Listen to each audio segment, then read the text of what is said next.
purpose. Randall Wray, you have 5 minutes. Okay, thank you for the opportunity to speak here. In my statement, I argue that federal deficits and debt are not so scary. Neither is on an unsustainable path. Rather, persistent deficits and rising debt are normal. They're not due to out-of-control spending, now or in the future. They serve a useful public purpose. They're largely outside the control of Congress.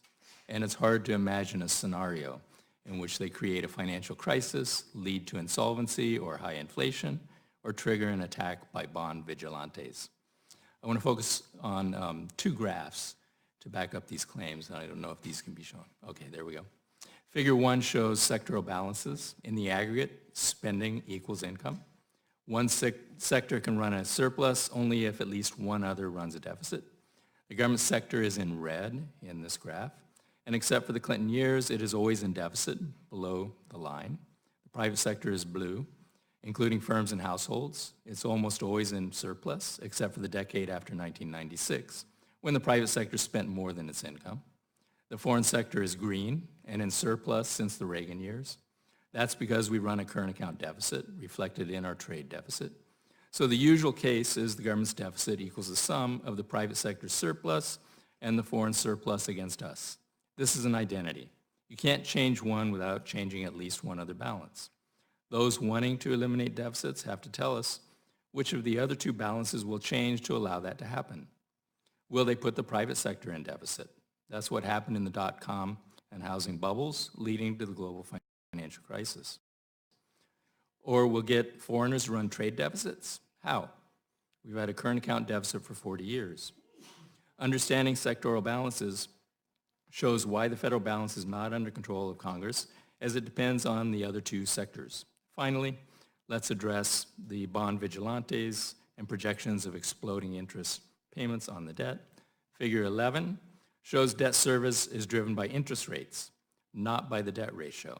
And interest rates are determined by monetary policy, not by the debt ratio, nor by bond vigilantes.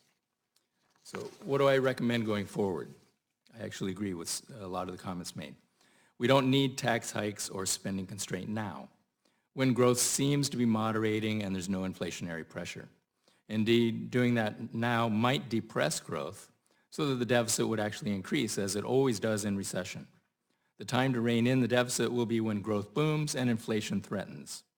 I'm not saying all deficits are good and created equal. I prefer well-targeted taxes and spending. The recent tax cuts were inefficient because the main beneficiaries were high-income earners. This raised the deficit without boosting growth. It makes sense to shift taxes away from low to moderate incomes and onto high income and wealth. That raises consumption and encourages investment. Spending should be targeted to job creation and productivity increases. I don't take long-term projections very seriously. I remember when President Clinton projected budget surpluses for 15 years, retiring all the debt. The dot-com crash wiped out the surplus, and we've had deficits ever since. We at the Levy Institute warned in 1997 that that would happen. Current CBO projections have the debt ratio rising continuously. This is based on the twin erroneous assumptions that debt raises interest rates and lowers investment and growth through crowding out. That ignores positive impacts of deficits on the private sector surpluses. This doesn't crowd out spending, but it increases net wealth and encourages growth. Instead of worrying about long-term projections that will be wrong, we should focus on formulating good policy today. So I suggest 3 recommendations. First, strengthen the automatic stabilizers. Spending should be more counter-cyclical, while taxes should be pro-cyclical. Policy changes weakened them over the past decades. Second, if discretionary policy is possible, raise taxes or cut spending only when the economy is overheating. There's no point adopting austerity today, only because the deficit might be bigger in the distant future. And finally, increase efficiency of both spending and taxing.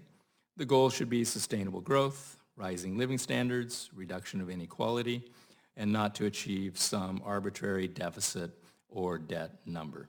Thank you. Thank you very much for your testimony. I now recognize Dr. Bernstein for 5 minutes. Chairman Yarmouth, Ranking Member Womack, I thank you for the chance to speak to this evolving area where economics intersects public finance. My testimony starts by noting that current deficits are unusually high for this stage of the economic recovery, and yet these deficits are not pushing up interest rates or inflation. If the increased flow of deficits and the resulting higher stock of debt are not having obvious negative economic consequences, does that mean deficits don't matter and policymakers should blithely put all of their preferences on the national credit card? My answer is no.